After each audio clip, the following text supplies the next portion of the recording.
G'day guys, Luke here from Tech Blokes, and today we are doing a 2-year review of the Galaxy S9 Plus. So I've owned this device basically since it came out, and I swapped from an iPhone 6 to the S9, and it's kind of been my daily driver on and off for the last 2 years. I've kind of been swapping between this and a Pixel 2 XL, a Pixel 3a XL, and an iPhone. And what I wanted to do is just go through a couple of things, why I think this is still a really good device for 2020, and just go over everything in detail. Now, overall, I'm very happy with it. However, there is one thing that really kind of killed the whole experience for me, and I'll talk to you about that in detail. But first of all, let's start out with the screen. So the screen is beautiful. We all know Samsung makes the best displays on the market, and the S9 Plus is no exception. Personally, I actually don't use the 2K. I've always stuck to 1080p just because it's given me better battery life. But when you crank this thing up to the highest resolution setting, everything is beautiful and crisp, but I feel like it just takes just that little bit more of a hit on battery life. And that's, you know, I'm all about battery life, so I've always just kept it on 1080p, and as a 1080p panel, it is absolutely beautiful, and you will have no complaints looking at this thing day in, day out. I especially like the dark mode on the S9 and basically all Samsung phones, and the reason for that is the inky black. Like, when it's on dark mode and something is black, it is deep black, whereas, you know, if you get an iPhone or even some other Android devices, blacks still don't look totally black. You can kind of see it a little bit on the screen, whereas with Samsung devices, it is totally inky black and looks absolutely beautiful. So display-wise, you literally can't fault this. I mean, it doesn't have 120 Hz refresh like you would get on the S20. It's not as great as the S10 or S10 Plus, but I've had absolutely zero complaints having this device. You know, watching content on it, watching movies, amazing. Now, one thing I actually really do also love is the fact that there's no hole punch anywhere. So, you know, when you're watching a movie, you don't have this annoying cutout in the screen. You don't have a little tiny pinhole at the top there. That's not to say that the new S20 and, you know, the Note range are annoying or anything like that. But I just personally just really like having symmetry on both sides. I think it looks really good. Now, the speakers on the S9 Plus are amazing. I remember the first time I turned this phone on and put on some music, and wow, they are so good. They are really powerful. The only speakers that I've ever heard that actually I enjoy more and that impressed me more were the iPhone XR. I think that's got slightly better sounding speakers. They're a bit more punchier and a bit more bassier, but content on this is amazing. I watched the new Star Wars movie the other day, and it sounded so good. So speakers, amazing. You've got obviously the dual speaker setup. You've got the one at the top there and one at the bottom. Sounds absolutely awesome. Now, guys, you do have the 3.5mm headphone jack in the S9 Plus, and you know, I've fully moved across to using Bluetooth headphones, but I still, every now and again in a pinch, will plug in a pair of wired headphones. I still take calls with wired headphones. It's just really handy. I mean, we've got to the stage now where we're, you know, basically every new phone doesn't have a headphone jack, and you've kind of just gotten used to it. You know, I often use the AirPods, or I've just ordered the new Galaxy Bud Plus. I'm waiting for those to come in the mail. And it's just a handy feature to have. Occasionally I might plug this into one of my Bose wireless speakers, and that sounds really good. So speakers and headphone jack, top notch, cannot fault them. They sound absolutely unbelievable. And just as a side note, the Dolby Atmos I thought might be a bit of a gimmick, but is actually extremely good. So if you're thinking about getting this for listening to music at high volumes, you'll get absolutely zero complaints. It's really good. I really, really do like this sound that comes out of this phone. Okay, so let's talk about battery life. So, as I mentioned, I always run this phone at 1080p, and I'll be honest with you, I think if I had it at the high resolution, I probably wouldn't make it the whole way through the day. Now, I'm not a heavy user. I don't play games on my phones. I only really use it for email, for sending text messages, and for listening to music. That's sort of my main thing throughout the day. Obviously, I'm on YouTube replying to all your comments and watching other tech reviews and that type of thing. But battery life, yeah, look, it's not a strong suit of the S9 Plus.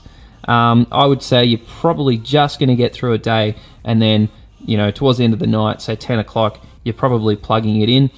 That being said, it does charge really quick. I haven't plugged this in since last night. I've still got 27%, but I've barely touched it in that time. What I will say is the charger that comes with the S9 is 15 watt, and it does charge pretty quickly, but I picked up the 25 watt fast charger from Samsung. It was $50, and it definitely charges a lot quicker. So if you want to get fast charging and you want the, you know, like the absolute premium, pick up that 25 watt fast charger. I have found that charges a bit quicker. So battery life, yeah, it's okay. You know, if you get one that's got a new battery in it, you might find it's going to last a bit longer. But personally, it's not a scratch on like an iPhone XR or even the S20 range, which has got 4500 milliamp from the S20 Plus. So yeah, battery life, it's okay. Now let's talk about software. So this came out with Android 8, I think, from memory. And since then it's had 2 iterations, 2 updates, and it's now on Android 10. Now, Android 10 is really good, and it is especially good on the S9 Plus. It is extremely fluid. I use the gesture navigations on this device, and you know, that gives you the ability to swipe up and to access all your apps and to move through them freely. And to be honest with you, it feels exactly like using a Pixel. I have no complaints whatsoever with Android 10. I never have any stutter, any lag at all. It is literally, it's buttery smooth. It does come with 6 gigs of RAM, and you know, the S20 now has 12 gigs of RAM, and that's a huge bump, but I'll be completely honest, I don't think you even need any more than 6. I never have any kind of apps closing in the background, and to be fair, I don't really ever have more than about 4 or 5 apps open, and I'm pretty religiously closing apps just to make sure nothing's happening in the background. I love all of the notifications. Samsung has built a lot of really good features into their version of Android 10. One that I particularly like, and that is the screen recorder. So screen recording, you've always had to get an additional app, and that was kind of annoying. Whereas it's built in and it is very good. You can even turn your camera on and, you know, talk to your phone and record your screen at the same time.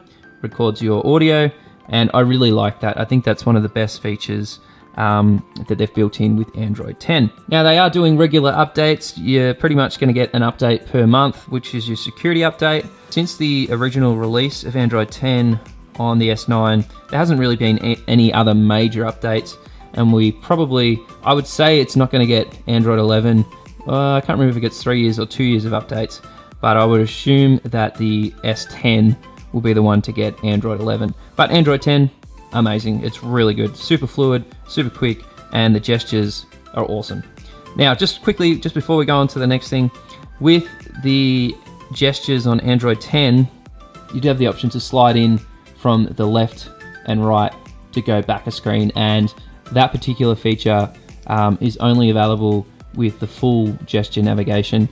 And I've gotten really accustomed to that, and I'm using it pretty much all the time. It took me a little while to get used to it, but now I've got it, I basically can't go back to using the 3-button navigation down the bottom there. I just love having the ability to swipe in from the right and go back. All right, guys, so that's a lot of positive things that we've said about the S9. It is a great device, and you know, it got really good reviews when it first got released, and it still remains an excellent device with Android 10. Now for the downsides. There is a major downside with the S9, and I think maybe Samsung has slightly improved this since getting the S10 and S20, and even, you know, the Note 10, etc. And that's the camera experience. So, to be honest with you, I was pretty excited about picking up the S9 because it had, you know, amazing camera specs. It had dual autofocus, had twin camera setup on the back. I could do 4K at 60 and all these amazing things. But in my opinion, it's not a great camera. So here's what you'll find. So any pictures that you take outside on a nice sunny day, we did a bit of traveling overseas, any kind of like landmark photography on a good day with plenty of light, the images that come out of this are detailed and look good. But again, for me, because I want to take pictures of family and portrait and use the portrait mode, I just can't recommend it. I find the live focus mode on the S9 is complete trash. And you know, they've got this option here where you can change the background blur. I just literally find that that is just a complete waste of time. When you compare that to the Pixel, where you essentially just choose portrait mode and take a normal photo, and then it does all the processing power after the photo is taken, they're basically two worlds apart. And having used the Pixel as a daily driver for photos, there is no comparison. The S9 is not even in the same league. So here's what I'd say, just to wrap things up. So the S9 is a very, very good phone. Beautiful display. It's got heaps of horsepower. Android 10 is exceptionally good. The sound that comes out of it is unbelievable. I think watching content on it is exceptionally good. You know, we've got a fairly decent battery life. The dark mode on it is really good.